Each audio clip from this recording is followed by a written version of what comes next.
prevent ourselves from reaping the positive things in our lives due to the fact of feeling like we are not deserving. These are lies we tell ourselves for various reasons. Sometimes we are just in a bad headspace. Others, it's because of the fact that the things we are preventing ourselves from reaching are above and beyond what we feel we deserve. Welcome back to Defeating Weekly. I'm your host, Craig Olson. Thank you, as always, for checking out this week's episode. I am super excited. This is a very deep topic this week and something that we all struggle with at different times in our lives. And it's very powerful, but it's going to require you to look inward a lot.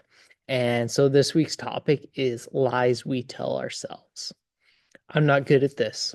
I can't do this. Or am I worth it? We all have times of feeling overwhelmed or unworthy of things happening in our lives.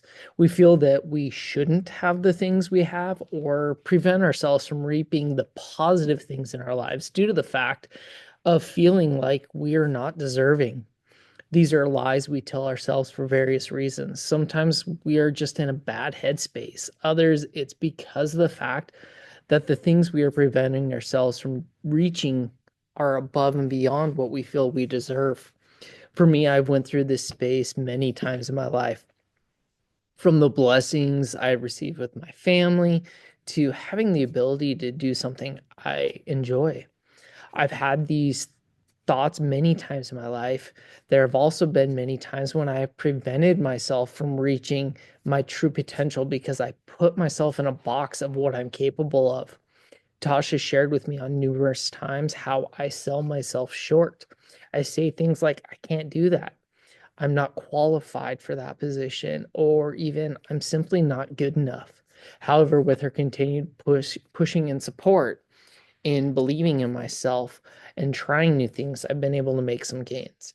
It's still very much work in progress, but I'm trying to grow and trust in my abilities. These lies we tell ourselves are so impactful in our lives, and it's important to work through them and be objective and really dig into them. So, this week's action steps, which I hope you take and apply to your life. Number one, stop the self-deprecation of your abilities. I know this is easier said than done, and I still do this frequently. One of the pop phrases in quotes I hear a lot, and I know it's used a lot, but it's that idea of yet. But it does definitely fit in this situation. While you may not have all those skills yet, it doesn't mean you can't. You might have to work on some of those things. Tosh and I were talking recently about this and how, while yes, I may not have all the skills that are required, there are many others that you may have that someone is looking for and be able to learn the other skills that maybe you don't have at that time. Second one, bet on yourself. There's so much power in having the ability to bet on yourself.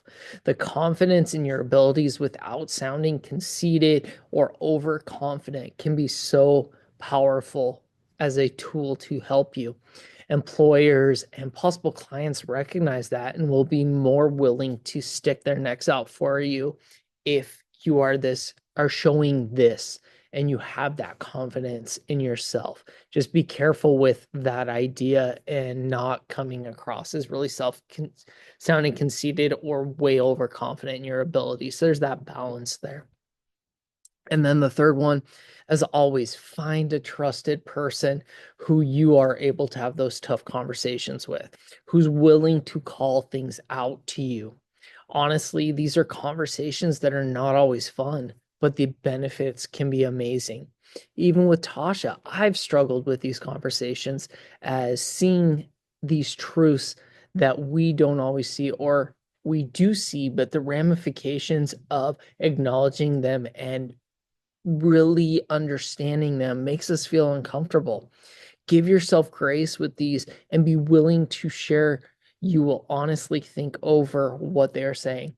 I know for me personally, a lot of times when these conversations are had, I get really quiet or I start going back to those self-deprecating parts and not having the confidence in my abilities and saying all the things I talked about earlier. And it prevents me from seeing what Tasha's really talking about. And it's only after when I'm alone with my thoughts that I start realizing she's right. I just wasn't in the right space to acknowledge them in the moment and recognize them in that moment. So be willing to continue thinking about those and process them. Most of the time, people aren't just trying to make you feel good. They are being truthful with you. And if you've got a relationship that you trust, like I do with Tasha, and that confidence in knowing they have my best interests in mind, use those. Use those. So this week's quotes, the first one, the biggest lie is the lie we tell ourselves in the distorted visions we have of ourselves. Blocking out some sections, enhancing others, what remains are not the cold facts of life, but how we perceive them. That's who we really are. That was by Kirk Douglas. So looking at the whole thing and don't be telling lies to yourself. And then my focus statement of the year, you'll hear it over and over again. Improvement requires consistency and follow through. So hearing those conversations and following through with digging deeper and going for it, you guys. We were put on this life, on this world to enhance it. And it's really hard to enhance it when we are putting ourselves down, not doing what makes us happy. But really, in the end, my feelings are if you're at a place that you are enjoying what you're doing, you're enjoying the things you do, people will see that. That's what you were put on earth for. I'm a strong believer in that. I pray that you guys take this information, apply it to your lives. I hope you guys have a great day and defeat the week.